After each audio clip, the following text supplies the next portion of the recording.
வேலூர் மாவட்டம் வாணியம்பாடியில் அடியாட்களை வைத்து தொழிலதிபரிடம் 3 லட்சம் ரூபாய் பறித்த பெண் உட்பட 2 கைது செய்யப்பட்டுள்ளனர். ஆம்பூரை சேர்ந்த அப்துல் ரஃப் ஆரிஃப் காலனி ஏற்றுமதி தொழில் செய்து வருகிறார்.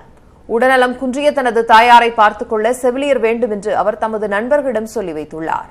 வாணியம்பாடி ஆசிரியர் நகர் பகுதியைச் சேர்ந்த அபிதா என்ற பெண் கடந்த 5 நாட்களாக அவரை செல்போனில் தொடர்பு கொண்டுள்ளார். செவிலியர் ஒருவர் தங்களிடம் இருப்பதாகவும் நேரில் வந்து அழைத்து செல்லுமாறும் கூறியுள்ளார். இதை நம்பி அவர் வீட்டிற்கு சென்ற அப்துல் ரஃப் ஆரிஃபை 5 பேர் கொண்ட கும்பல் அறையில் வைத்து பூட்டியுள்ளது. கத்தி மற்றும் ஆயுதங்களை காட்டி அவரை மிரட்டியுள்ளனர். அவர் அரை நிர்வாணமாக்கி பக்கத்தில் ஒரு பெண்ணை நிறுத்தி செல்போனில் படம் பிடித்துள்ளனர். படத்தை வெளியிடப் போவதாக மிரட்டி நகைகளை பறித்துள்ளனர். ஏடிஎம் அட்டையின் பின் நம்பரை வாங்கி லட்சக்கணக்கில் பணத்தை எடுத்துள்ளதாக கூறப்படுகிறது. பின்னர் இரவு 10 மணிக்கு ஒரு ஆட்டோவில் வாணியம்பாடி பேருந்து நிலையத்திற்கு அழைத்து வந்துள்ளனர்.